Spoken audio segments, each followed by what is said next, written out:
चलो जी, जिनका डाउट्स हैं बताओ। तो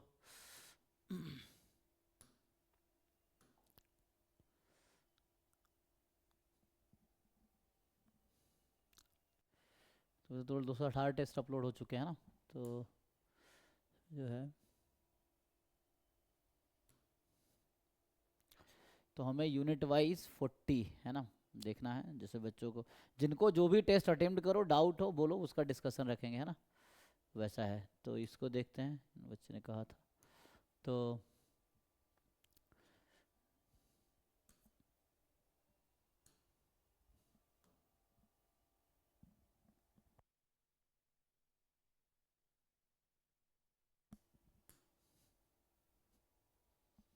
ठीक है। तो टोटल इसमें 30 यूनिट वाइज है, 30 क्वेश्चन है। सो सो मैं सबमिट कर देता हूँ so that we can discuss.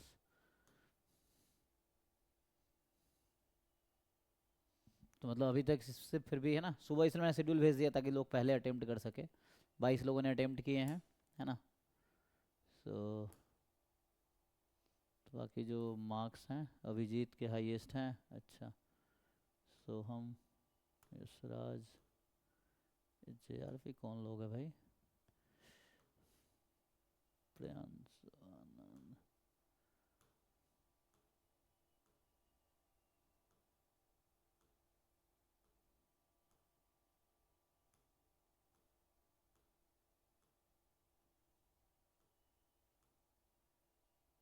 Okay, तो अभी हम लोग सॉल्यूशन पे क्लिक करेंगे। ठीक है ना, अटेम्प्ट करो, सीखो, पूछो, है ना। वैसे ही लर्निंग धीरे धीरे हो जाएगा। देखो बताओ, जिनके जो भी क्वेश्चंस है चैट में लिख सकते हो, तो वी कैन डिस्कस।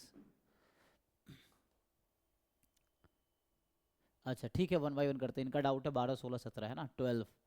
सो 12 में आते हैं। अभी ये अगर टाइम खत्म हो जाएगा तो PYQ में अगर किसी को डाउट हो तो वो भी हम डिस्कस कर सकते हैं इसके बाद, क्योंकि ये जल्दी हो जाएगा, तो आधे एक घंटा में हो जाएगा। सो 12 जो है, ये कह रहा है कि x1 x2 dot dot dot be sequence of IID uniform 01 random variable, then value of this. Okay, तो इसको मैं पार्टीशन करता हूँ।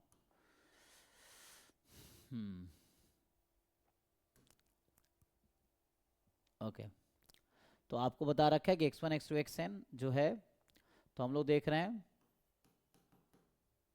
यूनिट मॉक टेस्ट है ना।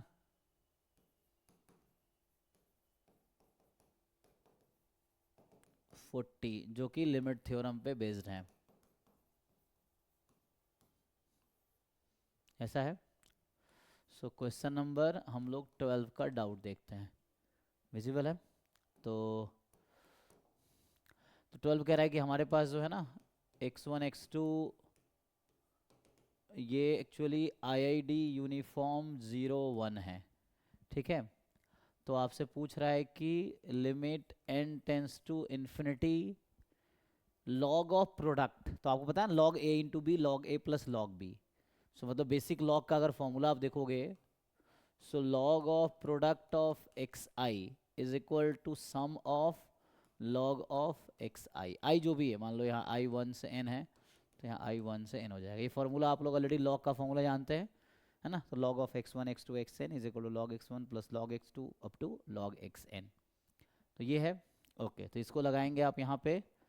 सो अगर हम यहाँ लगाएंगे, हमें जो पूछा गया है कि limit n tends to infinity probability of log of product of 1/1 minus x I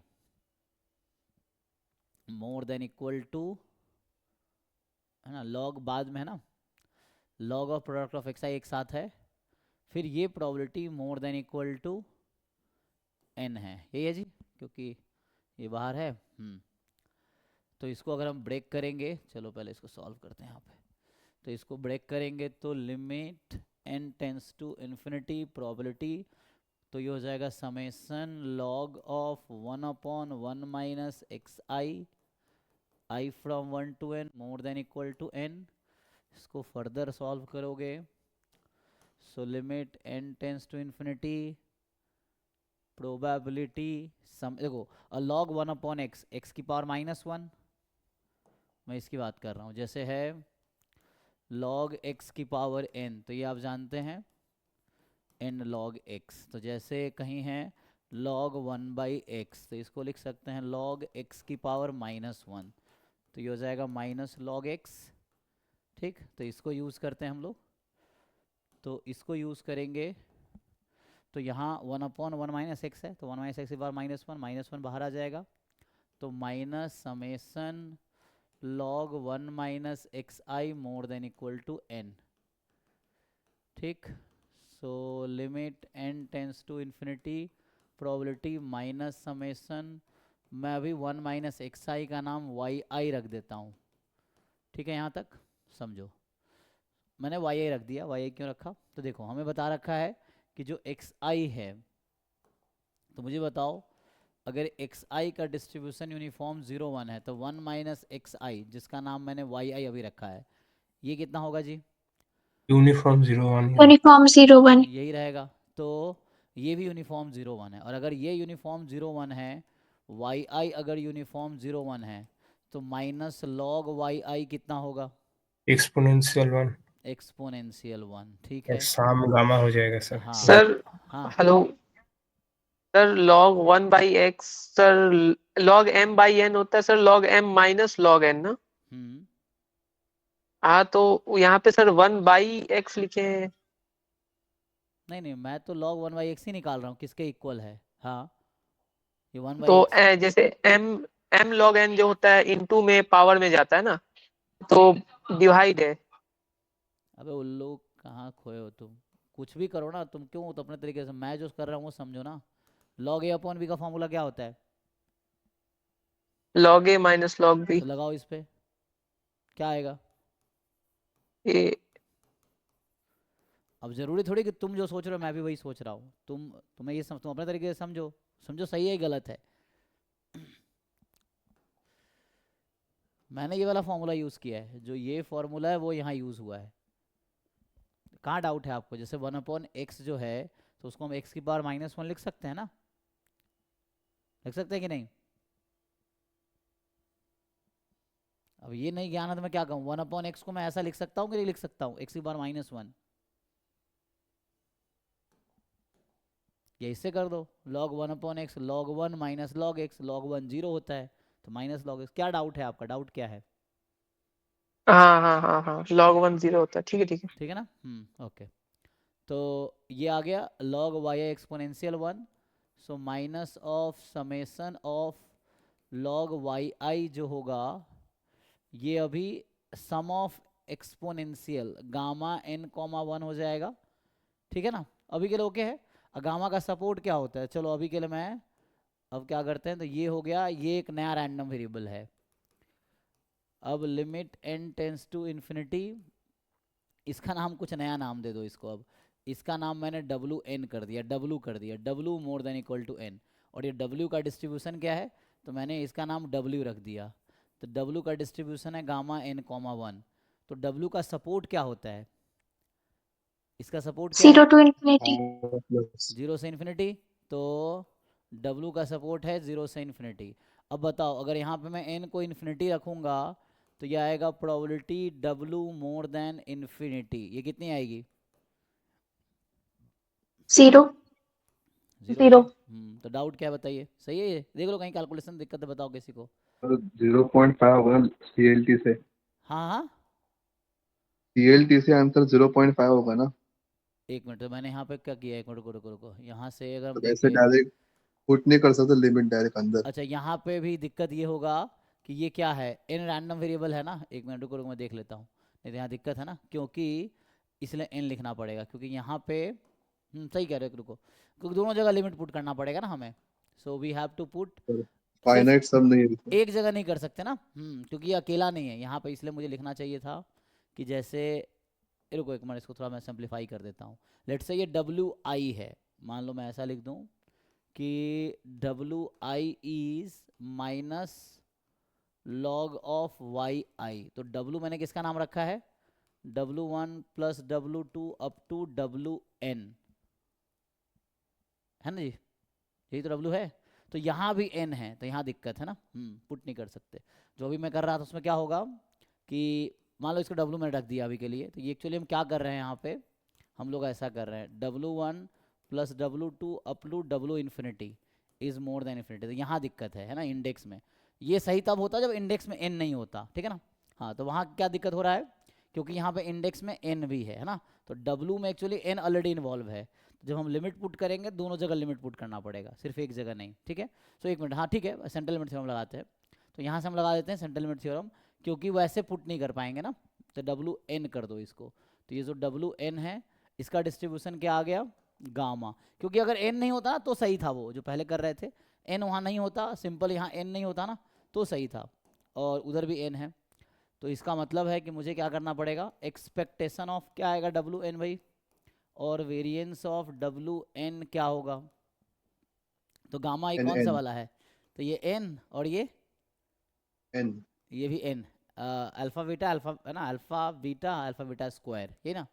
okay ठीक है जी। देखिए तो इसको मैं WN कर देता हूँ, सो दैट आपको समझ आए कि यहाँ भी n है। तो जब आप n पुट करोगे तो दोनों तरफ पुट करना पड़ेगा। तो दिक्कत ये है कि इन्फिनाइट सम हो जाएगा, तो इन्फिनाइट सम को आप नहीं कुछ कह सकते, तो इसीलिए दिक्कत था, है ना। ठीक है, तो इन्फिनाइट सम में वो नहीं लगा पाएंगे। अगर कोई फाइनाइट होता, एक रैंडम वेरिएबल होता, उसमें n नहीं होता ना तो हो जाता। तो इन्फिनाइट सम है इसलिए दिक्कत है। तो कोई बात नहीं, हम सेंट्रल लिमिट थ्योरम लगाएंगे। तो सेंट्रल लिमिट थ्योरम लगाने के लिए क्या चाहिए मुझे, यहाँ पे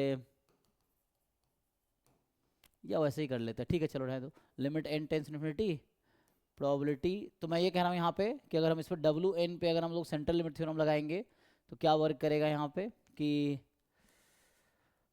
WN minus expectation of WN upon root under variance of WN, जो कि हो जाएगा WN, इसका एक्सपेक्टेशन n है, upon root n, this will converge in distribution to normal 0 1, मतलब z हो जाएगा ना, इसी को हम लोग z बोलते हैं। तो ये central limit theorem half answer आ गया ना, ठीक है ओके।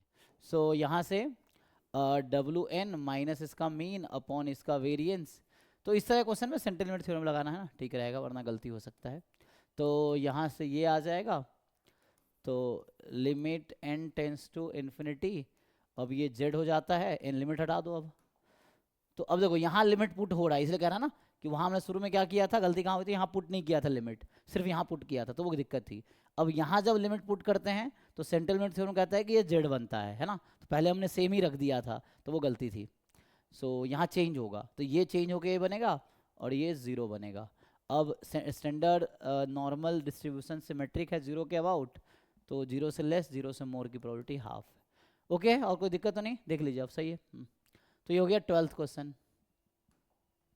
कोई गलती हो तो बताना, कोई कन्फ्यूज़न हो तो बताओ, सबके लिए ठीक है। सो नेक्स्ट देखिए, तो ये सब मैंने कॉन्सेप्ट यूज़ किए हैं यहाँ पे। चलो तो ये हो गया आपका 12 हो गया आपका, 12 16 17 था ये ना। सो 1 बाय 1 देखते हैं। 16 में क्या है, तो ये सब सेंट्रल लिमिट थ्योरम, अच्छा वो भी हर जगह सेंट्रल लिमिट थ्योरम, यहाँ भी सेंट्रल लिमिट थ्योरम यूज़ होगा, लेकिन एसएन में क्या n स्क्वायर तक का सम लिया है। x1 x2 xn sequence of IID random variable है, 1 - 1 पे हाफ प्रोबेबिलिटी है। अब सपोज दैट स्टैंडर्ड नॉर्मल जो है वेरिएबल z, ठीक है, हमें बता रखा है कि ऐसा होगा। एसएन बता रखा है कि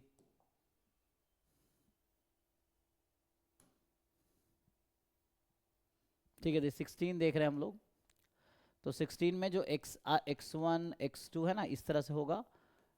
दे आर IID जिसका PMF x बराबर ±1 पे हाफ है, यही है। ओके, अब इन्होंने SN कुछ इस तरह से डिफाइन किया, यहाँ तो कुछ ऐसा दिख रहा है, i from 1 to n square है ना, स्क्वायर दिख रहा है, देखते हैं। तो बोल रहा है कि लिमिट, तो यहाँ भी ऐसे ही हो जाएगा, what will be expectation of SN, ये बताओ, and what is variance of SN, इससे काम हो सर जाएगा। 0 and n तो ईच n एक्स आई, square यहाँ से ईच XI का मीन कितना आ रहा है, 0 है ना, और ईच XI का x का, और वेरिएंस ऑफ ईच XI कितना आ रहा है, n square नहीं XI, इसका, इस वाले का वेरिएंस 1 अच्छा देख लो बाकी लोग कि इस वाले रैंडम में ये x है ना, जस्ट चाहो तो x बोलो अभी के लिए, यू टेल जस्ट x। तो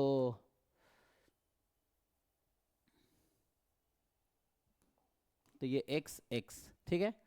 ओके तो यहाँ से मतलब ये हो गया, तो ये 0 हो जाएगा, और ये n स्क्वायर टाइम है ना, तो ये n स्क्वायर, यही ना, क्योंकि n स्क्वायर रैंडम वेरिएबल का सम है।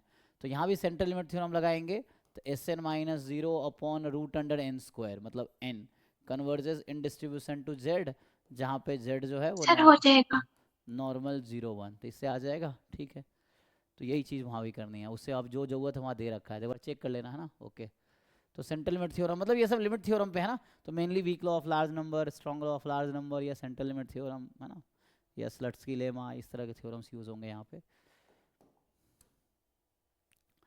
तो नेक्स्ट आपका 17 था। 17 में जो है कि x n with sequence of independent random variable, तो आपको बता रखा है कि एक्स एन की वैल्यू एन की पावर अल्फा होगी, वो हाफ है, मतलब प्लस माइनस, यही ना, प्लस माइनस एन की पावर अल्फा, ठीक है। X n is plus minus n raise to power alpha, this is half. तो x n obeys the weak law of large number. Okay तो इसके लिए क्या होना चाहिए जी, क्या कंडीशन है बताओ कोई।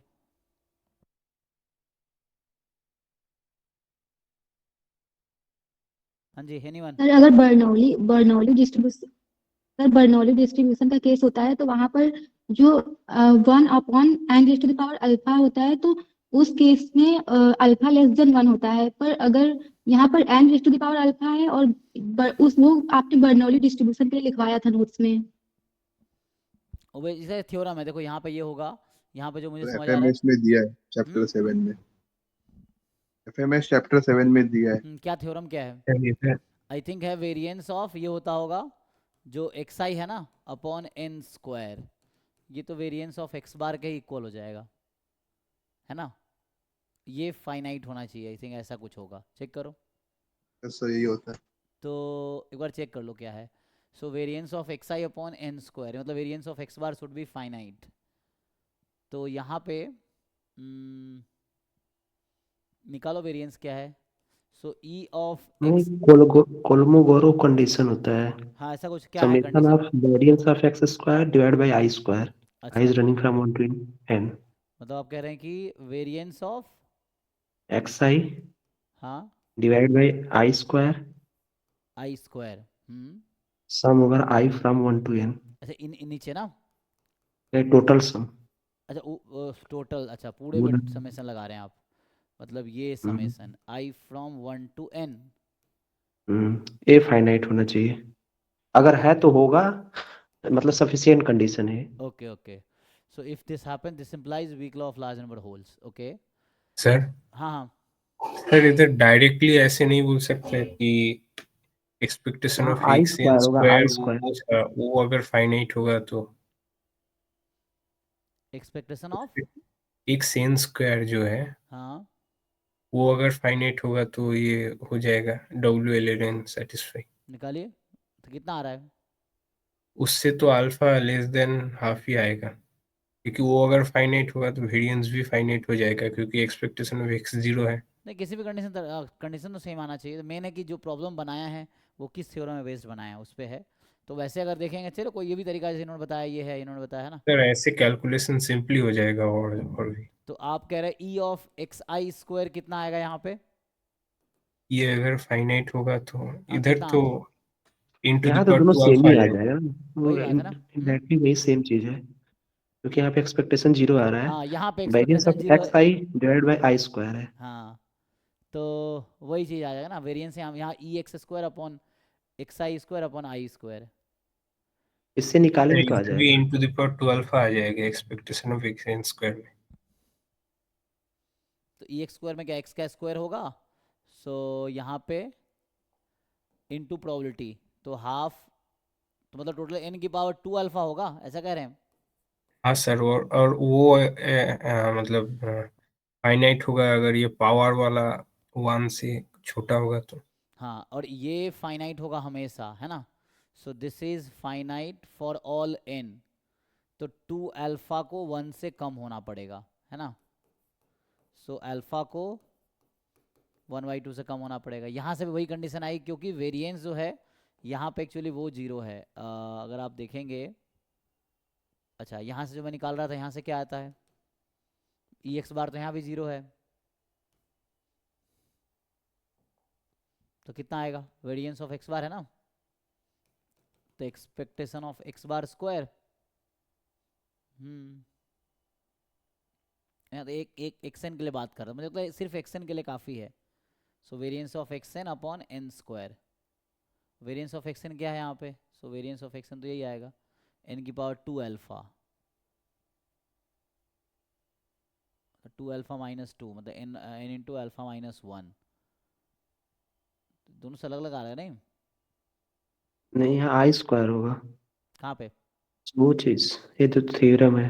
अच्छा देखते हैं इसको लगाते हैं, चलो तो ये आई थिंक इस पे वर्क कर जाएगा नहीं, सो ऐसा कुछ रिजल्ट देखना पड़ेगा, मतलब मेनली है क्या ना, तो इसको तुम याद रखना, चलो अभी यही यूज़ कर ले जो ही बता रहे हैं, तो इसके अकॉर्डिंग करते हैं तो क्या आता है देखिए, तो इसके वो आई अकॉर्डिंग स्क्वायर होगा, आई स्क्वायर।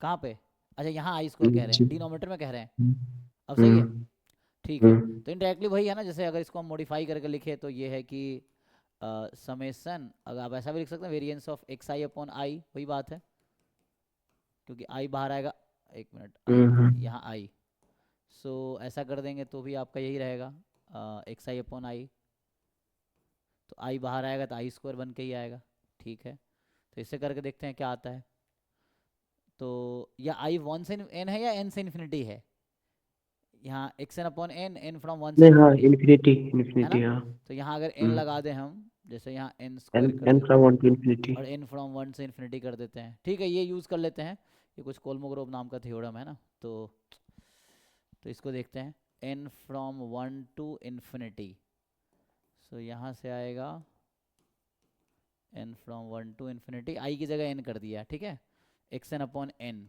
ठीक है, चलो तभी इसको यूज़ करके देखो, ये यूज़ कर लो, कोई भी यूज़ करिए, ये फाइनाइट होना चाहिए वीक लॉ ऑफ लार्जन को होल्ड करने के लिए, तो यहाँ एक्स एन का वेरिएंस निकाल लो, मीन तो जीरो है, तो यहाँ से n from 1 to infinity variance of x n, n की पावर 2 अल्फा ही हो जाएगा ना, एन की टोटल कितना आएगा, एन की पावर 2 अल्फा। लेकिन यहाँ तो एन स्क्वायर भी है आपका,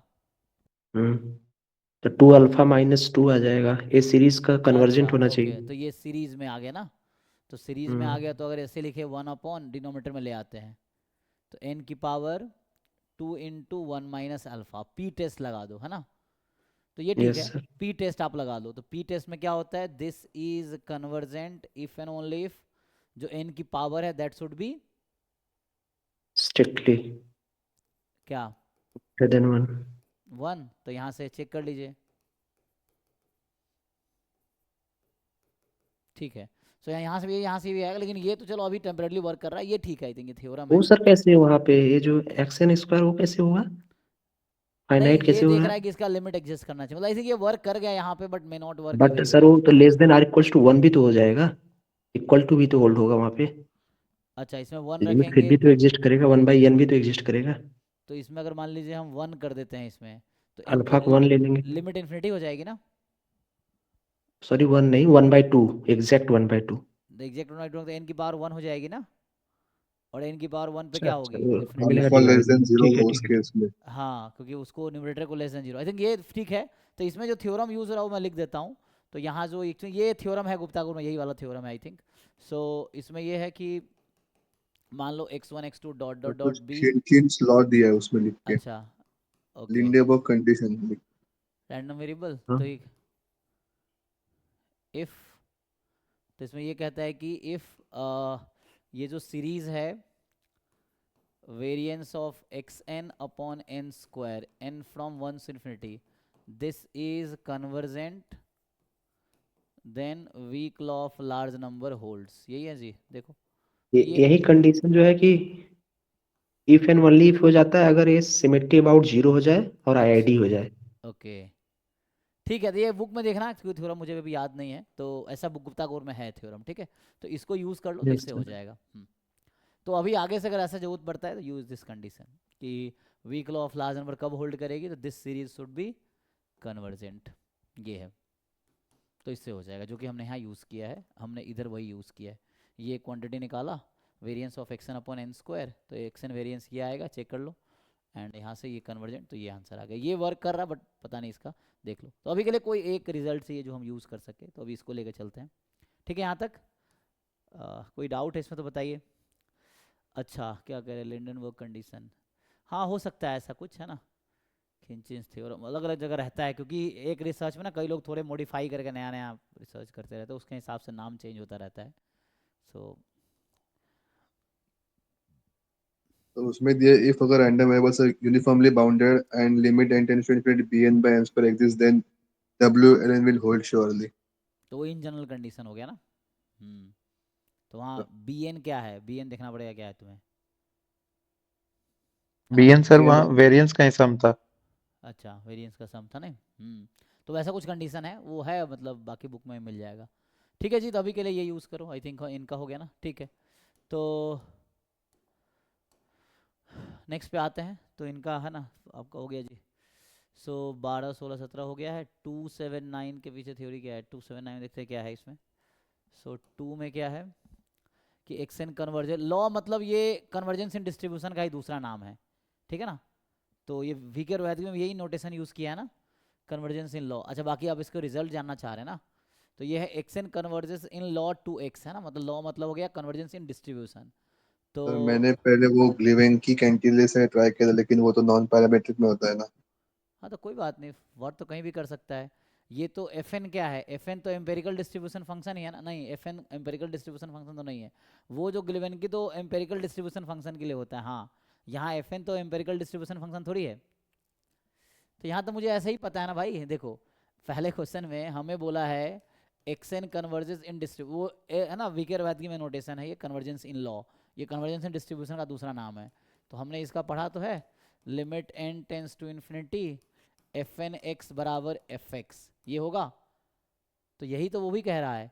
अब यहाँ पे तुम डिफरेंस लोगे तो क्या आएगा, जब ये दोनों इक्वल ही है, जब ये दोनों क्वांटिटी इक्वल है ऑलमोस्ट, तो डिफरेंस क्या आएगा, 0 ही होगा। 0 ही होगा। ये चीज़ है ना, क्योंकि जब हम कह रहे हैं कि दोनों इक्वल है तो इसका डिफरेंस तो 0 ही होगा, ये चीज़ है। लेकिन ये हमेशा इक्वल नहीं है, इसलिए उसने लिपसुप लगाए हैं। यहाँ पे क्या है, फॉर ऑल पॉइंट्स वेयर, तो वो कुछ पॉइंट्स होंगे वहाँ पे दैट कैन बी इग्नोर्ड, ठीक है ना। सो वो है वही सब, वो सूप की वजह से थोड़ा कंफ्यूजन हाँ, हो रहा तो था। उन पॉइंट्स को हटा दिया जहाँ पर डिफरेंस आ रहा है, मतलब उसको हटा दिया है। मतलब जैसे ना क्या होता है जब लिमिट सुपीरियर हम लोग पढ़ते हैं सीक्वेंस सीरीज में भी, तो लिमिट सुपीरियर में क्या होता है कि जो लार्जेस्ट लिमिट वाली टर्म्स है ना वो आ जाएगी। तो यही है, दोनों इक्वल है तो उससे कोई दिक्कत नहीं है। और अगर लिमिट एग्जिस्ट करती है तो लिमसुप लिमिन लिमिट के इक्वल होता है, ये ना, ये चीज़ है।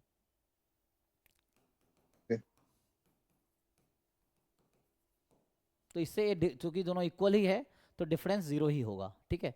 So both are almost equal, क्योंकि ऑलमोस्ट इन द सेंस कि उसने हर पॉइंट पे इक्वल है जहाँ पे सी डी एफ कॉन्टीन्यूअस है, तो इसीलिए उसका डिफरेंस 0 ही आएगा, ये चीज़ है। बाकी जिसने बनाए हैं वो भी कहीं से देख के ही बनाया है, कोई स्टूडेंट है ना बनाया है तो कहीं से रिजल्ट उठा के बनाए हैं, ये है। ठीक है, तो 2 हो गया।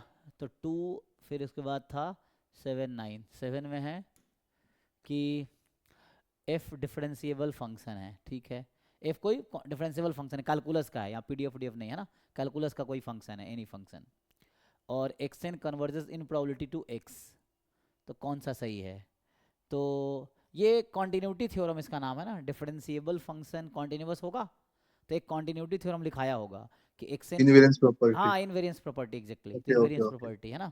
तो इनवेरिएंस प्रॉपर्टी ये भी दोनों हो के होता है, इवन कन्वर्जेंस इन डिस्ट्रीब्यूशन में भी होता है ये थ्योरम, और कन्वर्जेंस इन प्रोबेबिलिटी में भी होता है कॉन्टिन्यूटी थ्योरम, जो कि इनवेरिएंस प्रॉपर्टी है ना। सर अगर हाँ, सर प्रोबेबिलिटी में कन्वर्जेंट है तो वो डिस्ट्रीब्यूशन में होगा ही ना। लेकिन वो हमेशा नहीं हो, हाँ हाँ यस यस ठीक है, वो तो ऐसे ही हो जाएगा। हाँ, ऐसे भी अगर इनवेरिएंस प्रॉपर्टी से मान लो पहला सही हो गया और वो इम्प्लाई करेगा प्रोबेबिलिटी स्ट्रॉन्गर कंडीशन है तो उसमें हो ही जाएगा, ठीक है ना? तो first follows due to continuity theorem या invariance property of consistent estimator, उसी को कंटिन्यूटी थ्योरम भी बोलते हैं। तो डिफरेंशिएबल तो कॉन्टिन्यूस भी होगा, इसकी वजह से ये हो गया, तो दोनों सही हो गया। चूंकि यहाँ एक ही ऑप्शन चुनना था तो बेस्ट पॉसिबल ये हुआ, अगर MSQ होता तो A B C तीनों सही होता इस तरह से। बट ऐसे क्वेश्चन जैम में ऐसा ऑप्शन बनाते नहीं है वो लोग, है ना, कि बोथ है भी एक ऑप्शन, उसके पास ऑप्शन नहीं था तो उसने अपने डाल दिया। ऐसे कुछ नया ऑप्शन डालना चाहिए, है ना, सो दैट मतलब सर ABC तीनों इक्विवेलेंट ट्रू है ना? हाँ, ऐसे तो ट्रूथ ABC तीनों ऑप्शन ट्रू है, ये चीज़ है। सो ओके सर, हो गया। 9 भी वही है, सेम हो गया। अच्छा ठीक है फिर, तो 9 वैसे ना, हाँ, कंटिन्यूटी थ्योरम इसका नाम है, ठीक है। तो यहाँ भी तो क्वेश्चन सेम ही है, आई थिंक सेम ही है ना, लेकिन यहाँ हाँ, सेम कंसेप्ट। लेकिन यहाँ दिक्कत ये है कि यहाँ कन्वर्जेंस इन डिस्ट्रीब्यूशन ही दिया है, प्रोबेबिलिटी नहीं दिया है। तो ये कन्वर्जेंस इन प्रोबेबिलिटी गारंटी नहीं देगा, तो यहाँ सही है, बी ही सही होगा, है ना। ठीक है, क्वेश्चन ठीक है, आंसर भी ठीक है, क्योंकि वहाँ पे क्वेश्चन 30। ठीक है ना, वहाँ पे तो प्रोबेबिलिटी में दिया था, इसलिए स्ट्रॉन्गर कंडीशन था, तो उससे हो गया था। और यहाँ एक ही दिया है, हाँ 1 by 1। और 28 में 28 में तीनों क्या, ट्रू नहीं होगा? Which of the following implies convergence in convergence in probability. तो पहला वाला भी सही है, मीन स्क्वायर भी तो इम्प्लाई करता है, यस सर। पहला भी सही है, दूसरा भी सही है, तीसरा भी सही है, तीनों ABC तीनों सही है इसमें, है ना। तीनों चूंकि हाँ सर, MCQ वही। बनाया है, इसलिए एक ही ऑप्शन दिया है, आंसर यहाँ ABC तीनों सही है, क्योंकि ये सबसे वीक कंडीशन है ना डिस्ट्रीब्यूशन वाला, तो ऑलमोस्ट श्योर भी इम्प्लाई करेगा प्रोबेबिलिटी को, वो इम्प्लाई करेगा डिस्ट्रीब्यूशन को, मीन स्क्वायर इम्प्लाई करेगा प्रोबेबिलिटी को, प्रोबेबिलिटी इम्प्लाई करेगा डिस्ट्रीब्यूशन को, है ना। अब प्रोबेबिलिटी ऑल्सो इम्प्लाई, तो ABC तीनों करेक्ट है। सर जैम के सिलेबस में मीन स्क्वायर और ऑलमोस्ट श्योरली तो नहीं है। आपने सिलेबस देखा नहीं है, 26 का सिलेबस देखो, आप उल्टू गलत सिलेबस देख रहे हो। 26 सिलेबस पढ़े हो? 26 में सिलेबस बहुत चेंज हुआ है, आप शायद ओल्ड सिलेबस पढ़ रहे होगे। अब जैम 26 का सिलेबस देखो ना, है ना, इस बार ऐड हुआ है, पहले नहीं था, इस बार ऐड हुआ है।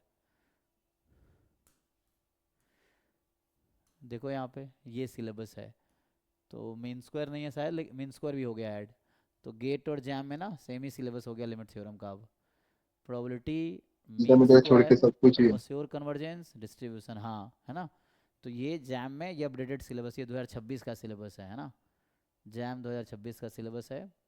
और अब इसमें 25% मैथ्स के क्वेश्चन 25 मार्क्स के ही आएंगे इस बार, और स्टैट्स का 75 मार्क्स के आएंगे, है ना।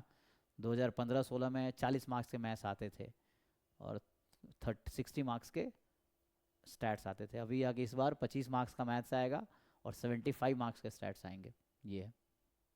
थोड़े दिन बाद तो मैथ्स हटा ही देंगे पूरा। हाँ, उसकी वजह ये है ना, क्योंकि मैथ्स वाले बहुत पहुंच रहे थे ना, हम जैसे लोग पहुंच गए थे, बिना स्टैट्स पढ़े पहुंच जाते थे, वैसा था।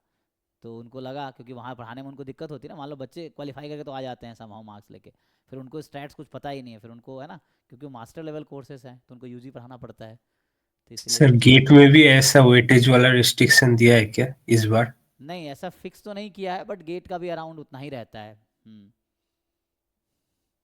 उसमें एप्टीट्यूड पोर्शन अलग है ना, तो एप्टीट्यूड अराउंड 15 मार्क्स का है, तो बच्चा 85 में अराउंड 20-25 नंबर का मैथ्स आते हैं, और बाकी 65 to 70 मार्क्स के स्टैट्स हैं। ये बार ट्रिपल इंटीग्रेशन हटा दिया। अच्छा, इस बार हटा दिया नहीं, तो पहले लिखा होता था, अभी नहीं है ना इसमें इंटीग्रल में। हाँ, पहले वॉल्यूम लेकिन लिख दिया है, नहीं वैसे नहीं लिखा है, ट्रिपल इंटीग्रल अलग से नहीं लिखा, लेकिन वॉल्यूम लिख दिया, तो वॉल्यूम टू वेरिएबल से भी हो जाता है, ये है डबल इंटीग्रेशन से भी। हाँ, मतलब सिलेबस ढंग से देखो, ठीक है ना, जो लोग अपडेटेड नहीं है, तो सिलेबस तो अभी सब सिलेबस में है अब। और सर गेट में ये लाइन इंटीग्रल वगैरह अभी तो नहीं आएगा ना, ना, क्योंकि लाइन इंटीग्रल ये सब जैम एमए और गेट एमए का पार्ट है ना, जैम स्टैट्स में आएगा ना गेट स्टैट्स में आएगा, और ना ही नेट में इसकी ज़रूरत है। लाइन इंटीग्रल, है ना, ये सब ज़रूरत नहीं है। स्टोक्स थ्योरम वगैरह। हाँ, स्ट्रॉस थ्योरम, गॉस थ्योरम, है ना, वैसा कुछ है ना, ग्रीन्स ओके। थ्योरम, ये सब है ना, ये सब, तो वो सब जैम एमए और गेट एमए का पार्ट है, उसमें स्टैट्स में नहीं आएगा। ठीक सर है, न्यू पोर्शन जो ऐड हुआ है उसमें नंबर ऑफ क्वेश्चंस कितने आ सकते हैं? वो देखो उसमें ज़्यादा ज़्यादा मुझे लगता है हर टॉपिक से कितने टॉपिक, 3 टॉपिक ऐड हुए हैं। एक तो ऐड हुआ है तुम्हारा, ये ऐड हुआ है ना, एक तो डिस्क्रिप्टिव डिस्क्रिप्टिव। स्टैटिस्टिक्स ऐड हुआ है इधर बॉटम में, 3 टॉपिक यहाँ पे, stochastic process, non parametric 2 topic यहाँ ऐड हुआ है, और बाकी कुछ कुछ अपडेट हुए हैं सिलेबस, जैसे लिमिट थ्योरम का अपडेट हुआ है, वैसा कुछ है। तो जो नए टॉपिक 3 सेक्शन है, गेट में भी इस टॉपिक के 4-5 नंबर के क्वेश्चन आते हैं, तो यहाँ भी तुम उतना ही एक्सपेक्ट कर सकते हो, 2 क्वेश्चन, 2 से 3 मैक्सिमम, या तो 1 क्वेश्चन आएगा, 2 आएगा, बहुत ज़्यादा आएगा 3 आएगा, है ना। तो 1 to 3 क्वेश्चन ईच सेक्शन से आ सकते हैं। मार्क्स के लगा लोगे तो मार्क्स मान लो 2 से लेके 5 या 6 नंबर तक इस टॉपिक से आ सकते हैं, क्योंकि एग्जैक्ट फिक्स नहीं बता सकता, कोई पेपर मैं नहीं बना रहा, जो बना रहे हैं, और वैसा भी कोई डिस्ट्रीब्यूशन फिक्स नहीं है, वो तो डिपेंड करता है पेपर बनाने वाले पे, क्यों कैसा बना देते हैं, ये चीज़ें हैं। बट ये है कि क्वेश्चन एक ईच सेक्शन से ये जो नया ऐड हुआ है तीनों 1 2 3 क्वेश्चन मैक्सिमम आएगा, उस तरह से है। तो एकदम एग्जैक्टली गेट जैसा हो गया फिर तो। है हाँ, गेट ही सिलेबस बराबर ही हो गया, जैम गेट का बराबर ही हो गया सिलेबस। तो बस यहाँ तो रिग्रेशन में सिर्फ स्टोकेस्टिक सिंपल ऐड कर दिया एनपीआई भी। हाँ मल्टीपल रिग्रेशन जो कि सेम ही है। जैम गेट नेट ऑलमोस्ट समझ सिलेबस वही हो गया, नेट में थोड़ा ज़्यादा सिलेबस है। इवन जैसे अब डिस्क्रिप्टिव गेट में नहीं है, जैम में है। जैसे ये टॉपिक गेट में नहीं है, जैम में है, तो जैम में इवन ज़्यादा हो गया समझो ये पार्ट। वहाँ थोड़ा रिग्रेशन में मल्टीपल रिग्रेशन है गेट में, जैम में मल्टीपल रिग्रेशन नहीं है, बस बाकी सिलेबस ऑलमोस्ट है ही। ये चीज़ है, मल्टीपल एनालिसिस अभी वहाँ पे। सैम्पलिंग एनोवा ऐड करना बाकी रह गया, बाकी सब तो कर ही दिया है स्टैटिस्टिक्स का। हाँ वही तो, मतलब गेट जैम का सिलेबस ऑलमोस्ट इक्वल हो गया, थोड़े मार्क्स का ना, थोड़े टॉपिक का आप हटा दोगे 4-5% का, 5% सिलेबस का डिफरेंस है। ऑलमोस्ट सिलेबस इक्वल ही है गेट और जैम का, 5% ऊपर नीचे लगा लो, ये है। ठीक है ना, तो बाकी वही है कि नए क्वेश्चन आपको मैक्सिमम है ना 5 से 10 क्वेश्चन आएंगे जो नए सिलेबस के हैं।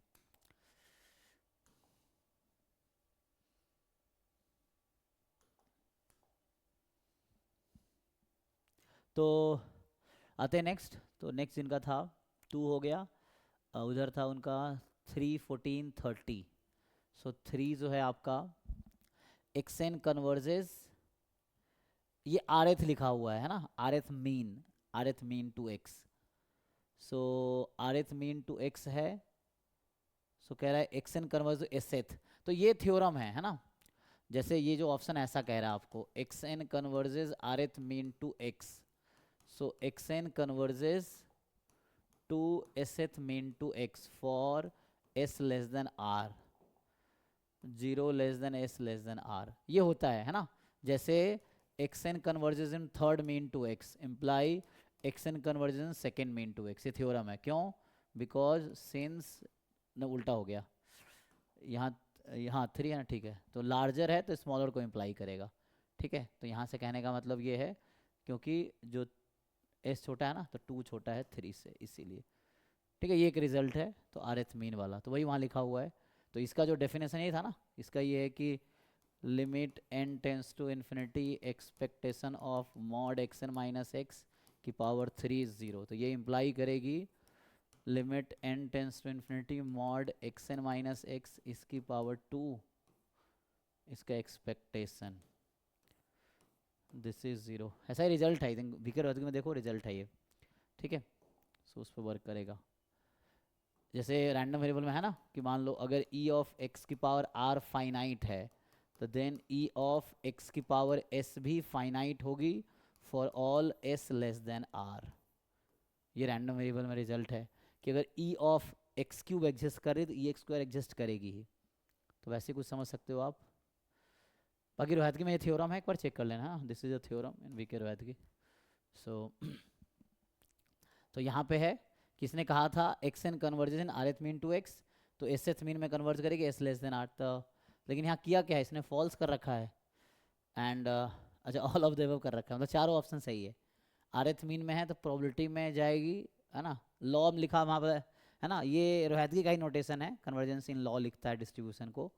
तो ये है और इन तो ये स्ट्रॉन्गर कंडीशन है, ये सबको इम्प्लाई, चारों ऑप्शन सही है। अगर एमएसक्यू होता तो चारों ऑप्शन सही होता, क्योंकि एमसीक्यू बनाया है जिसने बनाए हैं तो वैसा लिखा है। ठीक है, तो पेपर में मेंशन होगा ना ये नोटेशंस?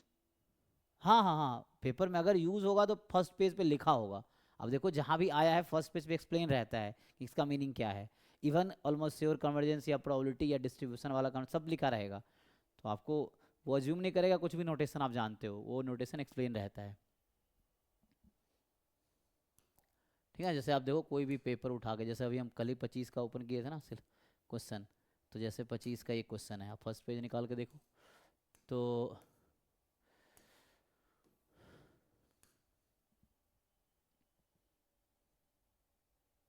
ये पहला तो इंस्ट्रक्शन हो गया एग्ज़ाम से रिलेटेड, और दूसरा देखो यहाँ पे जो मैथमेटिकल इंस्ट्रक्शन है,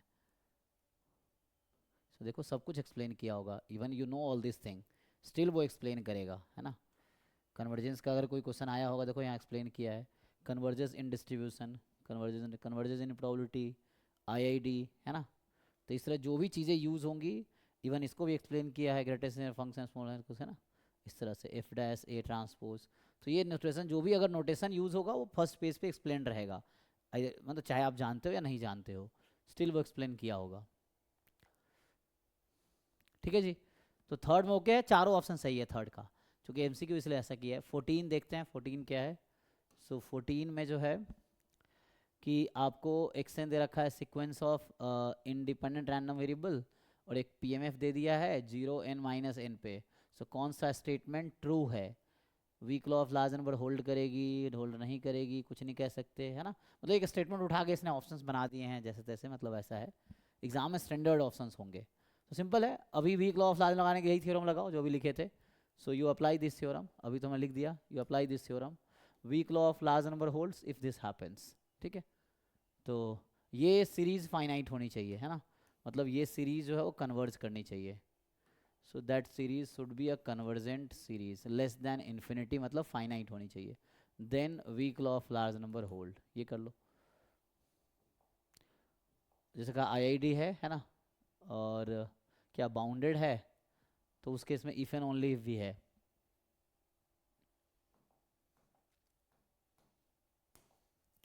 हो जाएगा जी, करके देखो, इनका डाउट है। सो और क्या है 30 में क्या है, x1 x2 xn Cauchy 0 1 standard Cauchy है, तो x बार क्या होगा, तो weak law of large number लगा लो। तो वो यूज नहीं होगा क्योंकि मीन तो हाँ, फाइनाइट नहीं है। लेकिन weak law of large number लगाने का रेस्ट्रिक्शन ये होता है कि मीन एग्जिस्ट करना चाहिए, है ना। कहीं भी weak law of large number लिखा रहता है xn converges in probability to mu if mu exist, है ना। तो कहीं भी अगर म्यू यूज हो रहा है तो वहाँ ये अजम्पशन है या रेस्ट्रिक्शन है कि म्यू एग्जिस्ट करना चाहिए, तो इसमें म्यू एग्जिस्ट करता नहीं है, तो xn converges in distribution to mean होता, लेकिन मीन तो एग्जिस्ट ही नहीं करता है। So there is no number at which it converge, तो होल्ड नहीं करेगी। जिसने क्या लिखा है, converges in distribution to Cauchy 0 1, लेकिन यहाँ पे क्या है, has finite variance, converges almost surely to what, तो इसने क्यों लिख दिया कॉची 0 1? तो वो सम तो कॉची होता है ना, और डिवाइड बाय n तो स्टैंडर्ड कॉची बनेगा। एवरेज कन्वर्जेस इन डिस्ट्रीब्यूशन, अच्छा, तो इन डिस्ट्रीब्यूशन का मतलब है CDF निकाल के लिमिट n टेंस इन्फिनिटी लेके देखते हैं क्या आता है ना। लेकिन कैसे आएगा, प्रूफ किए हो इसको? कैरेक्टरिस्टिक फंक्शन से इजीली आ जाएगा। हाँ, कैरेक्टरिस्टिक फंक्शन से कर लो, क्योंकि MGF तो एग्जिस्ट नहीं करेगी। तो कैरेक्टरिस्टिक फंक्शन अगर लिखते हैं तो यहाँ पे है आपके पास x1 x2 xn, आपके पास IID standard Cauchy random variable है।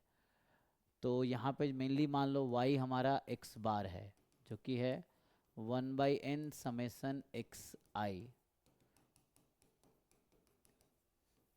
और हमसे पूछा जा रहा है this converges in distribution to, मान लो रैंडम वेरिएबल y है। सो या y तो मैंने x बार को ले लिया है, तो है ना, यहाँ भी y लिख रखा है ना इसने क्वेश्चन में, y नहीं लिखा है, ठीक है। तो यहाँ पे इसको y नहीं बोलते अभी, मान लो x बार है। So x bar converges in distribution to y, तो what is distribution of y, तो होता क्या है, तो यहाँ पे मीन तो एग्जिस्ट कर नहीं रहा है, तो weak law of large number लगेगा नहीं, इवन सेंट्रल लिमिट थ्योरम में नहीं लगा सकते वो सब, तो आप, और ऐसे MGF भी एग्जिस्ट नहीं कर रहा है, तो कैरेक्टरिस्टिक फंक्शन निकालोगे तो क्या होगा, इसका कैरेक्टरिस्टिक फंक्शन क्या होता है भाई बताओ। कैरेक्टरिस्टिक फंक्शन को फाइल लिख दूँ या CHXT, तो MGF क्या होता है, MXT, जो कि e की पावर, है ना, ये होता है, और जो कैरेक्टरिस्टिक फंक्शन मैं लिख रहा हूँ CH कैरेक्टरिस्टिक फंक्शन, तो बस t की जगह आयोटा t ये है, तो इसका निकाल के देखो क्या आएगा, तो e की power iota tx 1/π1 + x² dx, या और भी तरीका है, अगर वो लगाना चाहो तो लगा सकते हो। देखो ये कितना आएगा, या ज़रूरत है उससे ही काम नहीं हो जाएगा, अगर सीधा सीधा हम प्रॉपर्टीज़ यूज़ कर लें तब भी हो जाएगा, कि जैसे हम क्या जानते हैं, जैसे MGF में जो रूल्स हैं वो यहाँ पे वही रूल्स हैं। जैसे मैं अगर लिखूँ कि समेसन xi, इसका MGF किसके इक्वल होता था जब एग्जिस्ट करेगा तब, IID है ना ये, तो मल्टीप्लाई हो जाएगा sir. Product of MXi t यही होता था ना, i फ्रॉम 1 to n, अगर x बार का लिखना, यही चीज़ें होल्ड करेगी उसमें, क्योंकि MGF यहाँ एग्जिस्ट नहीं करते, यहाँ लगा नहीं सकते, तो यही रूल कैरेक्टरिस्टिक फंक्शन का भी होगा, सेम रूल। तो e यहाँ पे raised to minus mod t होता है हाँ is minus mod T. characteristic function। Okay तो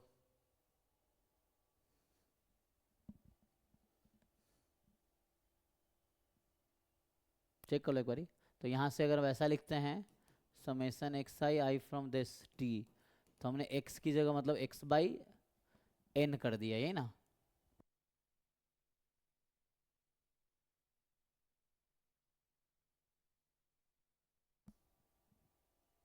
वो सर TYN कर दीजिए उसको,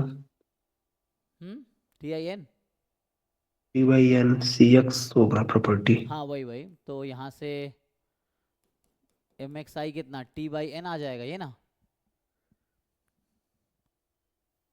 चेक कीजिए, हाँ ये आ जाएगा।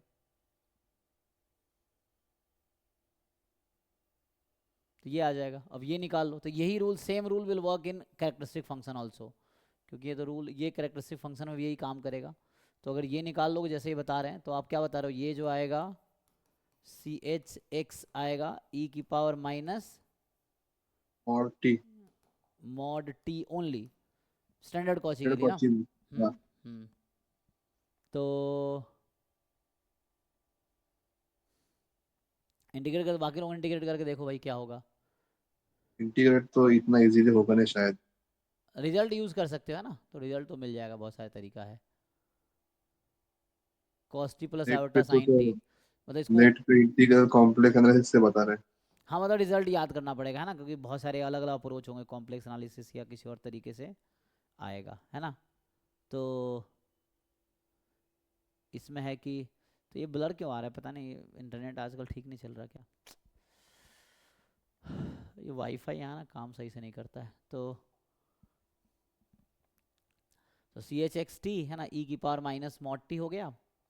चलो अब ये रिजल्ट यूज़ कर लेते हैं स्टैंडर्ड कॉची के लिए, ये याद रख सकते हो, है ना। प्रूफ इतना आसान नहीं होगा, तो इसीलिए आप अभी के लिए ऑलरेडी जो डिफरेंट टेक्निक से प्रूफ है, जो कि आपके सिलेबस से बाहर हो सकता है, तो ये अभी यूज़ कर लेते हैं, ठीक है।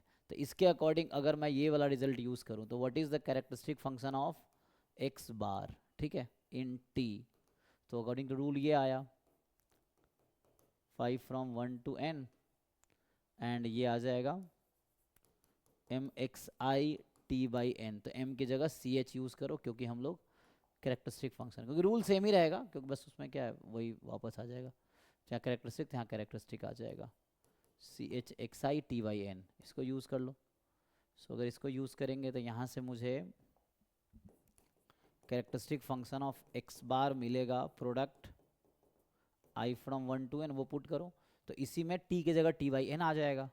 सो e की power minus mod t by N, लेकिन प्रोडक्ट भी है, सो प्रोडक्ट इसमें i तो कहीं है नहीं, तो प्रोडक्ट करोगे तो n टाइम हो जाएगा, तो e की power minus n mod t तो n पे रहेगा, क्योंकि t रियल नंबर है, और यहाँ n तो बाहर हो जाएगा, तो n n कैंसिल, तो e की पावर माइनस मॉड t ही आ गया।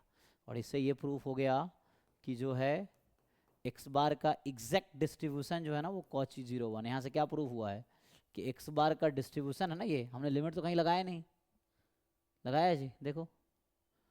सो और चूंकि इसमें n कहीं नहीं है तो सेम ही आ जाएगा, है ना। जैसे मैं बोलूँ कि जैसे कहा था y, तो y मान लो कॉची 0 1 है, तो अगर एक्स बार और y आइडेंटिकली डिस्ट्रीब्यूटेड है, इवन एक्स बार भी कॉची 0 1 है, इसमें n तो कहीं है नहीं, लेकिन n सैंपल साइज है ना। तो limit n tends to infinity लगाएंगे तो क्या होगा, CDF निकालेंगे तो यही आ जाएगा, कुछ ऐसा ही, कुछ डिफरेंस आएगा।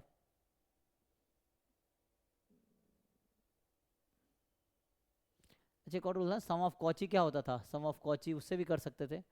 अगर आप वैसे कर रहे हो जैसे हम कह रहे हैं ना, देखो एक minute, X bar converges in distribution to Y, तो इसका क्या है, limit n tends to infinity probability X bar less than equal to कोई भी नंबर ले लो, मान लो y, तो ये होगा probability capital Y less than equal to y, यही डेफिनेशन है CDF of x bar CDF of y।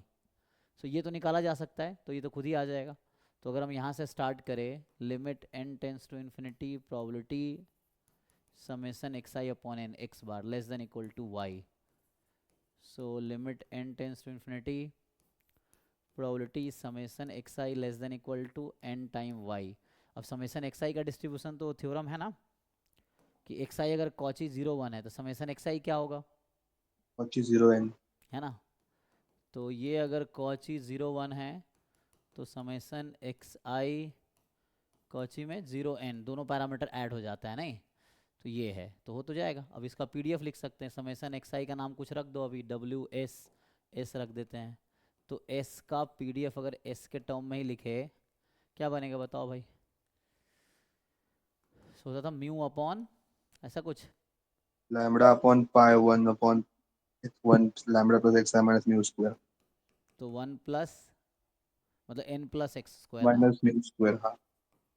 ये बनेगा n अपॉन पाई है ना, मतलब ये है into 1 Lambda square. Lambda square ना, मतलब यहाँ पे n स्क्वायर है ना।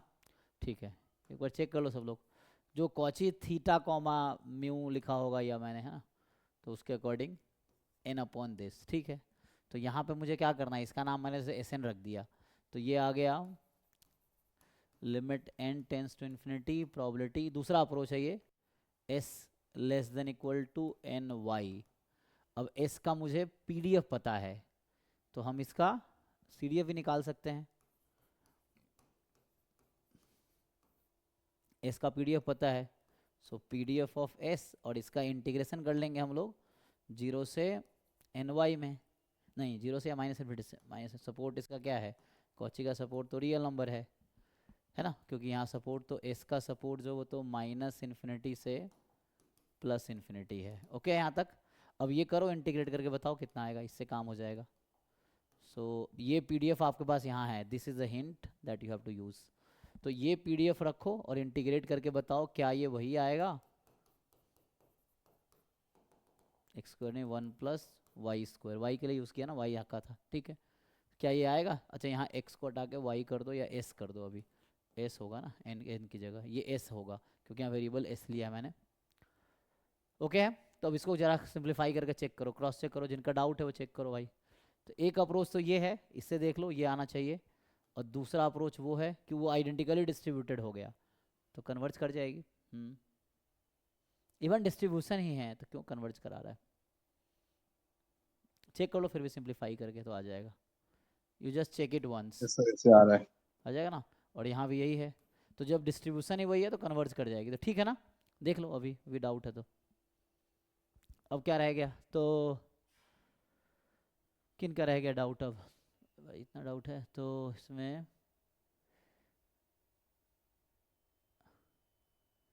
ठीक है, दिन का बस बचा है आपका क्या है 14 15 18, तो सारे क्वेश्चन पूछ ही लिए तुम लोग, 30 क्वेश्चन ही थे, तो इसमें बचा क्या है, क्या डाउट है भाई। तो weak law of large number बताया था, ये थ्योरम यूज़ करो, ये थ्योरम लिख लो, यही बताया था, ये थ्योरम यूज़ करो, दिस इज़ द थ्योरम। आप ये इंश्योर करो कि ये कन्वर्ज कर रही है। ठीक है, ये सीरीज निकालो, वेरिएंस ऑफ एक्स एन निकालो, उसको एन स्क्वायर से डिवाइड करो, उसका सीरीज ले लो, सीरीज वही सीक्वेंस सीरीज वाला, उसका सीरीज अगर कन्वर्जेंट है तो होल्ड करेगी। ये if and only if condition भी है बाउंडेड के लिए, तो यहाँ पे क्या है रैंडम वेरिएबल, ऐसे तो ये अनबाउंडेड रैंडम वेरिएबल है, तो इसमें चेक करो क्या आता है, तो उससे हो जाएगा। अगर कन्वर्ज कर रही तो होल्ड कर रहे हो, लेकिन इसमें तो पूछा क्या है, अल्फा पूछा है, होल्ड, हाँ उससे पता चल जाएगा, चेक कर लो ये होल्ड कर जाएगा। तो यूज़ दिस थ्योरम हेयर, 14 में ये यूज़ करो। 14 के बाद क्या है, 15 में क्या है कि x N be a sequence of I I D का स्क्वायर 4 डिग्री ऑफ फ्रीडम, तो S N upon N convergence probability to mu, S N क्या है, तो ये तो आसान नहीं है, weak law of large number लगाओ इसमें, इसमें कहाँ दिक्कत है भाई, weak law of large number, use theorem weak law of large number. तो इसमें जो है कि ये जो क्वेश्चन है जो हम बोल रहे हैं क्या है 15, ये क्या है आपके पास, जो एस एन है वो है summation X I square I from 1 to n, तो एस एन अपॉन एन क्या होगा 1/n summation X I square, and weak law of large number कहता है कि ये ई एक्स स्क्वायर पे कन्वर्ज करेगी, और आपके क्वेश्चन में x जो है वो काई स्क्वायर 4 है, तो काई स्क्वायर 4 में ई एक्स होगा 4 एंड वेरिएंस x होगा कितना 8g, तो इसको यूज़ करके ई एक्स स्क्वायर निकाल लो। ई एक्स स्क्वायर क्या होगा, वेरिएंस प्लस मीन स्क्वायर, है ना, वेरिएंस प्लस मीन का स्क्वायर। तो ये 24, तो ये आ गया 24। बताओ भाई, ये weak law of large number से हो गया। सो आसान क्वेश्चन है, ठीक है। ये weak law of large number से इज दिस। 15 के बाद अभी 16 17 तो कराया ही था कुछ देर पहले, 18 तो पूछ ही लिया। तो इसमें क्या है कि लगाओ सेंट्रल लिमिट थ्योरम, ये डॉट डॉट डॉट है एक्चुअली। तो ये क्वेश्चन जो है 18 वाला ये पूछा गया है, शायद में समझने में आपको दिक्कत हुआ होगा। Limit and minus L same तो क्वेश्चन है वो पिछले वाला। है, पिछला कुछ सेम ही क्वेश्चन है ना। हाँ, law product of 1 minus x है वाला। हाँ वही वाला सेम ही क्वेश्चन है। तो ये क्वेश्चन रिपीट हो गया। अभी मैंने सॉल्व किया था क्वेश्चन नंबर 17 था वो, कोई क्वेश्चन था ना शुरू में पूछा था, आई थिंक कितना था उसका, 12 शायद, 12 वाला था, 12 था।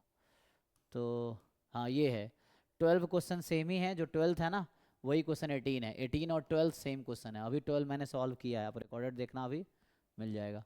तो ये 12th क्वेश्चन आपको हो जाएगा। तो ये सेम ही है, minus dot dot dot dot चल रहा है, माइनस लॉग है ना x1 से स्टार्ट हुआ होगा, ln 1 yes sir, minus, sir इसको छोड़ दीजिए, ये हो जाएगा। हाँ ये बीच में डॉट डॉट डॉट है, उस लिखने में थोड़ा गलती हुआ होगा उस दिन, है ना। तो ये है, ये कैसे हो जाता है, अभी छोटा कैसे होगा भाई। तो एनीवे चलो देखते हैं अगला क्या था, देखते हैं, छोड़ो। तो इसमें नेक्स्ट है 20 में क्या है, ये भी weak law of large number तो हो गया ना। 20 सेम ही तो है, बस यहाँ 1 डिग्री ऑफ फ्रीडम कर दिया, सेम ही क्वेश्चन है, जो अभी सॉल्व किया वही तो है। ई एक्स स्क्वायर निकाल लो, यहाँ भी आ जाएगा। हाँ यस सर, इस- रिपीटेड है। हाँ रिपीटेड है, बस वहाँ 4 था उस क्वेश्चन में जो अभी सॉल्व किया हमने, उसमें 4 था, अब यहाँ 1 है। 4 की जगह 1, नंबर बदल दिया, कॉन्सेप्ट सेम है। 22 में क्या है कि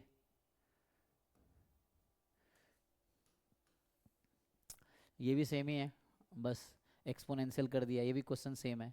तो ये सब सेम क्वेश्चन है, ठीक है ना। लेकिन यहाँ आई 1 से 2n तक जा रहा है, ये देख लेना अपना। तो उस तरह से है, तो उसके अकॉर्डिंग चेंज होगा चीज़ें, ठीक है। तो जो भी क्वेश्चन लिखो ये सब weak law of large number का क्वेश्चन है, ये चीज़ है। Weak law of large number लगाओ थ्योरम, लगा 25 में क्या है, सॉल्व करो, फिर पूछना नहीं हो तो फिर पूछो।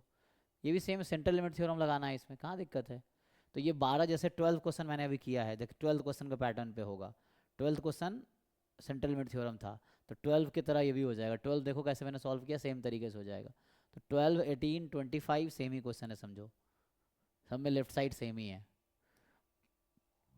12 का सोल्यूशन अभी मैंने लिखा था। सर ये 1 माइनस लॉग वाला है क्या, मतलब वीडियो मुझे दिख ही नहीं रहा। हाँ हाँ 1 माइनस लॉग वाला है एक्चुअली। हाँ सर छोड़ दीजिए इसको, ये हमारा इंटरनेट कनेक्शन वीक है, ये वाला देखो अगर छोड़ आप। दीजिए सर इसको। तो सो यहाँ से अब क्या रह गया, 28 रह गया। तो 28 में क्या है, following imply convergence in distribution. इसमें चारों सही है, ये तो पूछा था बच्चों ने। इसमें ऑल 4 करेक्ट है, all 4 correct, 1 2 3 sorry, A B C ना, ये डी नहीं। तो ए बी सी सही है, हाँ ए बी सी तीनों सही है। जिसमें बस एक ही लगाए हैं क्योंकि एमसीक्यू जैसा बनाने की कोशिश किया है। तो ठीक है, और कुछ रह गया इसमें। तो 30 क्वेश्चन थे, करो, बाकी जो डाउट है फिर पूछो। तो अभी हमने देखो इसमें बहुत सारे क्वेश्चन किए हैं, फिर भी जो रह जाता पूछो, ठीक है। तो हमने अभी किया है यूनिट वाइज मॉक टेस्ट 40, ये हमने अभी सॉल्व किया है। कल क्या करना है बताओ, अभी बाकी जिनके PYQ के डाउट होंगे अभी डिस्कस होगा, अगर जैम गेट जो भी डाउट है, डाउट क्लास ही होगी अभी। तो जैसे PYQs के भी अभी डिस्कस। FLT का रखते हैं। FLT कौन सा, FLT 91 और 65। 91 और 65, हालांकि ये विद सॉल्यूशन होगा, लेकिन उसमें कुछ गलतियां हो सकती है ना। तो सर वो गलतियां बस वेरीफाई कर दी, हाँ तो बाकी उसको तो हो जाएगा, करेक्ट हो जाएगा, वो जो बनाया उसको बोल देंगे, पता चल जाए। तो ये एक्चुअली विथ सॉल्यूशन है, जो ये FLT है वो ऑलरेडी विथ सॉल्यूशन है। तो किसी तो को सर रह तो फिर नहीं गया। डाउट क्लास में डिस्कस करते हैं।